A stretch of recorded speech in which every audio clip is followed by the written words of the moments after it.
Hello everybody and welcome back. Today I am doing my financial bullet journal setup for January of 2020.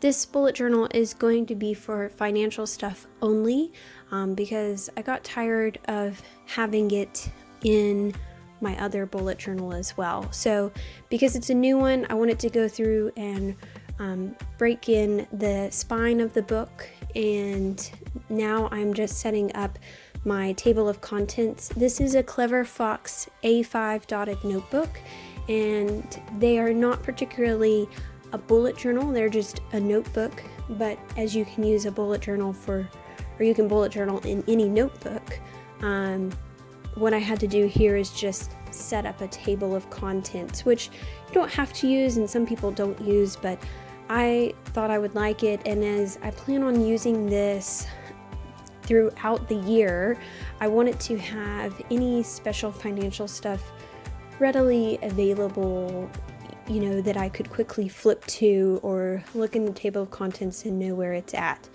I don't know if this is 2 pages is going to be enough for this or if it's going to be overkill, so I may have to add in more later on down the road. We'll see. Going through here, I just wanted to do those lines, every other line, with my Tombow dual brush pen. The next page that I'm setting up is my 2020 calendar, and I don't know that you have to do this. Some people don't use those calendars. I wanted to have a calendar in there just for referencing if there's particular bills that need to be paid or when we expect paychecks to come in, those type of things. I wanted to have a calendar that I could quickly reference. At the end of the page, you will also see that I have an important dates. The important dates area is just going to be for anything that's important related to finances. So if there's a particular bill that needs to be paid off by a certain date, or if there is, anything of importance, then I can put it down there. One thing you could use this for would be if you have a general, most people have a general time frame of when each bill is due. So if you wanted to have that written down there, you could certainly do that. I am primarily using the Faber-Castell Artist Pen in small to do a lot of the writing in, but because the Clever Fox bullet journal has such tiny boxes compared to the Leuchtturm, I went ahead and went to my Muji fine tip ballpoint pen or gel pen, because I felt like if I wouldn't have enough room to write all of those individual dates in. So I don't know yet at this point if I like this or dislike this about the Clever Fox versus the Leuchtturm. It's going to be interesting because I do like to stay within those lines, and I don't think I would want to do 2 lines. I feel like that would be excessive, 2 dotted lines for 1 line. So we'll see how that works, and that may be one of my big complaints of this, but I may also get used to it. And the other thing is it does provide more lines per each page, it seems like, so you can definitely have more room to write things down as long as you feel like you're neat enough to write it down. The next page that I'm going to be doing is a really quick 2020 financial goals. I'm not going to fill anything out here. Once it hits January, I'm going to write down things that I'm wanting to accomplish with that during the next year financially. And the other thing I'm doing here is using my Tombow Fudonoseki brush pen. And I don't remember if this is a hard tip or a soft tip. I don't know if I've had both of them to actually compare the pens. So that may be something I have to do this year to see which one I like better, because I think I just bought one of them, but I don't remember which one now. So, but I just went through and as a header to add a little bit of fun to it, did a little bit of cursive writing. The next page that I'm going to set up here is probably pretty familiar to a lot of you guys if you have watched my bullet journal videos in the past, because previously I would include a lot of my financial stuff in my primary bullet journal, but I got to the point where, especially with sharing it with you guys, there was a lot of things that I had to cover up, or I had to be careful about how I wrote or couldn't show you because it had financial stuff in it. And so I decided whenever Clever Fox sent me this bullet journal that this was a perfect opportunity to utilize a bullet journal in a little bit of a different manner. So to me, this is a way for me to track all of my finances in one spot rather than having multiple different ones.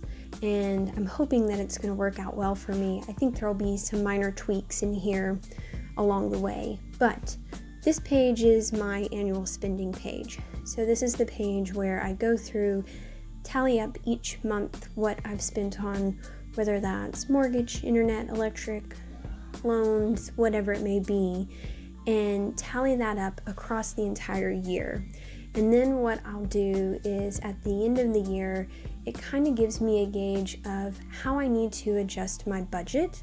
And then during the year, I can kind of look at it and evaluate how much we're spending on groceries, how much we're spending on eating out, how much we're spending on renovation, to see how comfortable I feel with those expenditures. And so to me, it's a way to sort of manage your budget, but also kind of evaluate your budget throughout the year. So it doesn't necessarily mean that it will change my budget as I go through. It just may mean that I attempt to change my spending. So on the left-hand side here where I write my bills, these are the same, and I apologize for my cat running through the video camera there, but these are the same bills that I put on my monthly budget that I'm recording. So I do think it's best if they are the same. Otherwise, I'm not sure how helpful that would be for you. This next page is my debt payoff page, and I don't know that I have this many categories to pay things off, but I wanted to give the option of having more categories rather than running out of them. And the way that I'm setting this up, again, sorry, my cat is being very nosy today. I'm not really sure why. So I am setting this up that each column is going to be a debt that we're paying off, and then there will be a running balance down it, and each row is going to be for that month. So there will be a starting balance, and then in January, I will tally up how much I paid towards that loan or that debt or whatever it may be that we're paying on, and can keep a running track of how much the payments are that I'm making. And that way, as I pay things off, hopefully I can snowball that onto the next payment plan. And it's just a really good way to sort of keep up with it. And I tried to keep up with it last year in this manner, and I did okay. I do think I started tracking too many things.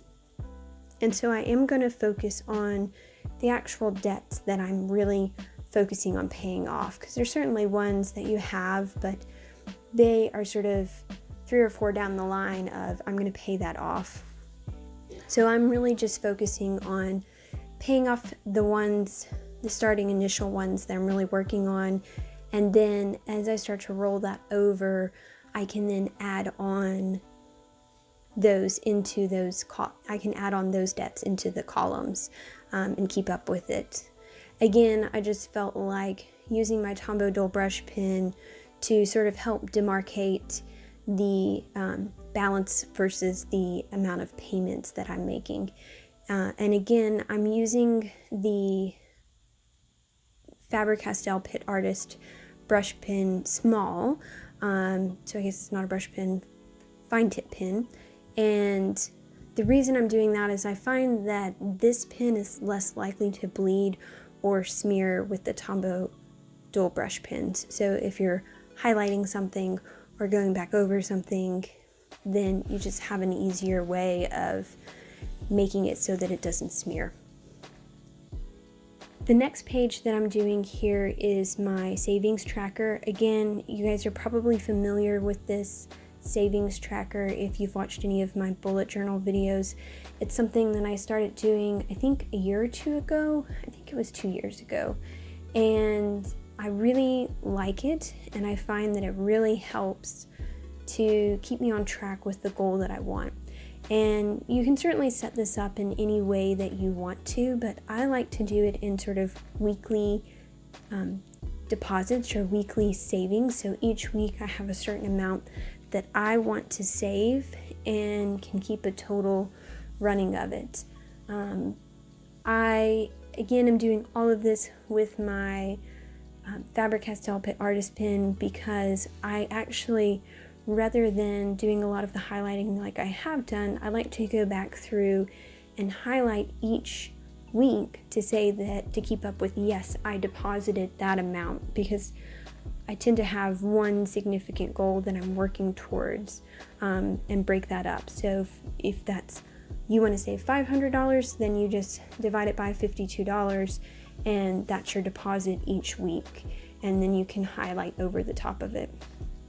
You may have noticed that I am also leaving the left-hand side blank, and I plan on putting a quote there. I'm just not sure at this point what quote I want to put on there, so I left it blank at the moment. But that is the reason that this other page is blank.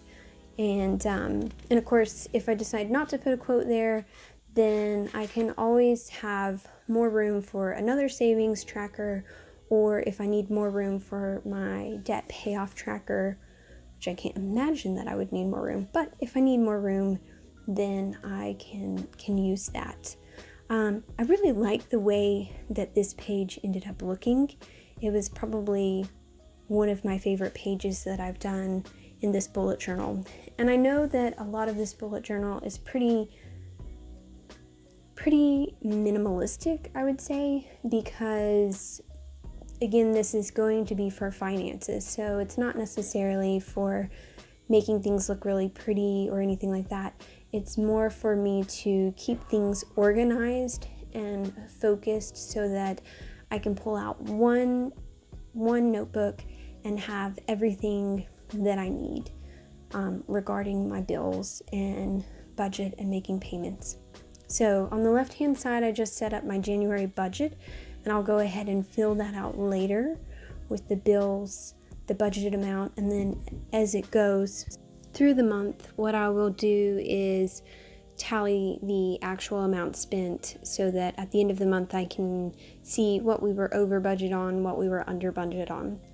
On the right hand side is going to be my expense tracker, and this is going to work basically like one of those registers that you get from the bank, and I've just sort of set it up to be formatted the way that I want to use it, and the things that I typically use that are not necessarily on those budgeted registers. So I'm going to have the transaction type, the date, the description, whether it's cleared through that, the debit or credit part, and then whether the date that I paid it, and then of course your running balance of what's actually in your bank account. So for me, this is going to be something that is going to continue throughout each month. So now I will flip back here and just do a flip through of this bullet journal. I hope that this helps you. I hope that if you were looking for some way to organize your finances, maybe this will be the way. You can incorporate it into your bullet journal or have a separate one like I do. Either way, obviously at the top of that annual spending, I still need to fill in each month of the day there. So if you have any questions or comments about this, you can certainly leave them down below. Otherwise, I hope that you guys have had a wonderful holiday season and a happy new year, and I look forward to more adventures in the coming months. Thanks, guys.